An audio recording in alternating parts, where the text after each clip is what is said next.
muito comum a gente ouvir as seguintes frases. Eu queria ter estudado comunicação, mas meu pai me forçou a estudar direito. Eu queria ter aberto uma empresa, mas minha família não me apoiou. Eu disse que queria estudar fora do país e riram de mim. Muitas vezes, antes de tomar alguma atitude para a própria vida, as pessoas precisam do aval de outras, do apoio, da aprovação. E isso acaba, às vezes, levando a frustrações futuras. Para falar sobre a importância de seguirmos nossos sonhos, acreditarmos mais em nós mesmos, convidamos o psicanalista Jonatas Liache. Tudo bem, Liache? Tudo bem, Elaine. Eu já ouvi muitas histórias assim, sendo professora, de pessoas até que conseguiram driblar isso tudo e foram para o curso que queriam fazer. Mas a gente percebe assim, que tem muita gente, principalmente pessoas um pouco mais velhas, que falam: mas ninguém me apoiou, ninguém me ajudou e hoje eu odeio o que eu faço. Acho que a gente precisa entender a vida como um desafio. A vida não é, como eu vi uma vez numa palestra do Bill Gates, ele falando que a vida não é dividida em 2 períodos, não tem 2 meses de férias por ano, não somos avaliados por notas e temos tempo para recuperação e assim por diante. A vida é crua, ela é dura, é difícil. Então, toda vez que a gente se depara com um alvo, um objetivo na vida, a gente tem que entender isso como um desafio. Eu preciso me superar. A superação é algo que tem que estar presente em todos os momentos da nossa vida.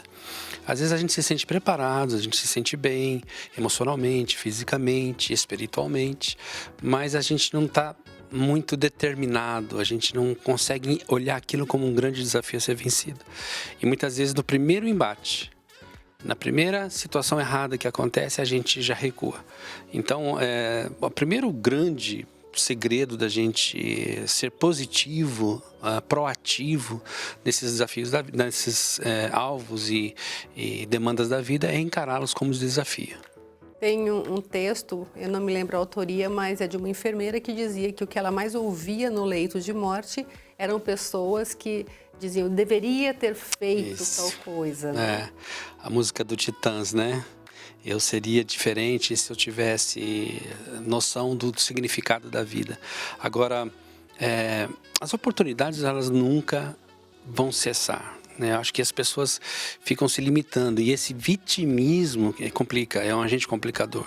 Quando eu me coloco dentro de uma certa limitação, eu jamais vou conseguir superar qualquer outro tipo de desafio que seja um pouquinho além desse limite, um pouquinho a mais, um pouquinho mais alto desse limite. Então, eu acho que eu sempre tenho cuidado de não estabelecer teto. Eu prefiro ter paredes do que teto. As paredes me ajudam a entender qual é o meu espaço, mas o teto, ele me limita na altura. Eu preciso ter a visualização de que eu posso ir mais do que eu posso subir mais do que eu posso ver mais do que os meus olhos me mostram. Essa coisa de chegar num determinado momento da vida, como esse exemplo que você deu, e olhar para trás e falar: eu deveria ter feito mais coisa, eu podia, se eu tivesse dado mais um passo, eu teria alcançado. Essa é a voz do vitimismo que eu estou falando, que muitas vezes mais atrapalha do que justifica as nossas falhas e fracassos. Tem essa coisa e tem também a do julgamento, né? Eu tenho medo do julgamento. Então, sei lá, meu pai sonha que eu faça direito, medicina, enfim, mas eu quero fazer artes cênicas. E aí, eu vou ser julgada, minha família vai ficar de cara comigo. Então, você entende que a gente entra de novo no vitimismo? Uhum. É claro que tem aquela coisa assim, até onde vai o respeito que eu tenho pelos meus pais, porque eles sonharam comigo ou para mim alguma coisa específica. Mas eu tenho que entender que esse é o sonho deles, não o meu.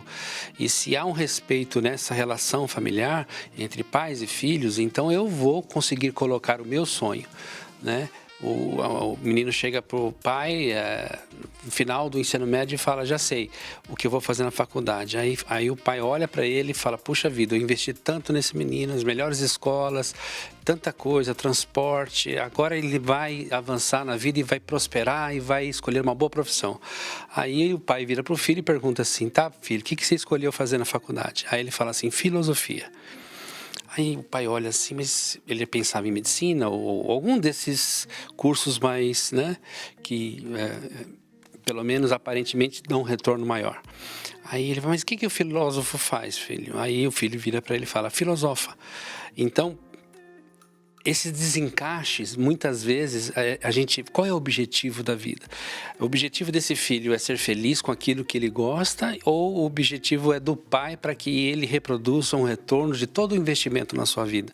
São questões que precisam ser muito abertas na discussão de uma família. Que acaba até gerando culpa, muitas vezes, né? Com toda certeza, porque muitos filhos, em obediência ou num vitimismo inculcado, ele acaba fazendo aquilo e é uma pessoa infeliz. Chega no segundo ano, no terceiro ano daquele curso que o pai projetou para ele e ele acaba desistindo e não vai, avança, se sabota, uma série de situações. E aí ele acaba tendo que migrar para outro curso e, enfim, é uma loucura. Eu tenho pacientes assim, que sofrem nesse tipo de relacionamento. Eu gosto muito, eu sou muito fã do Walt Disney, né? Uhum. Ele tentou 1000 coisas, quebrou a cara milhões de vezes antes de conseguir chegar onde ele chegou, né? Porque ele acreditava muito no sonho dele.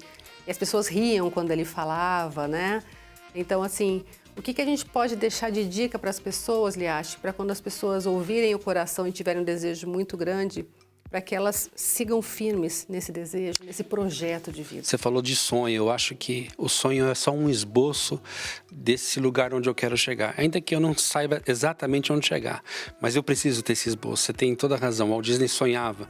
Quantos não sonharam? E a partir desse sonho realizaram coisas excepcionais para a humanidade. Eu daria a seguinte dica em 3 pontos.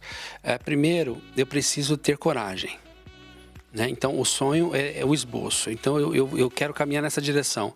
Mas espera aí, eu preciso ter coragem. E eu posso desmembrar coragem em 2 outras palavras: confiança e fé. Né? A fé, como diz a Bíblia, é a certeza das coisas que não se veem. E como é que eu posso ter certeza de alguma coisa que eu não vejo? Então, eu preciso ter convicção. Aí vem a confiança. Eu estou confiante que, mesmo não vendo, eu consigo andar por aqui. Então, a primeira coisa é essa coragem, né? A segunda, convicção. Depois de ter coragem, agora eu vou avançar. Não estou vendo nada. Estou andando pela fé, pela confiança. Então, eu preciso ter convicção a cada passo e, nesses passos, começar a construir coisas mais sólidas. Então, o sonho passa a ser um plano e de plano passa a ser alguma coisa objetiva. Então, sai do subjetivo e vai para o objetivo. E, por último, a dedicação. Acho que a dedicação tem a ver com o empenho em continuar fazendo. Porque qualquer escolha que eu faça na vida, eu vou estar abrindo mão de outras coisas. Se eu quiser seguir para a direita, eu abrir mão da esquerda. Se eu quiser ir para cima, eu abrir mão de ir para baixo. Então, eu preciso seguir esse caminho, porque esse caminho não garante nada.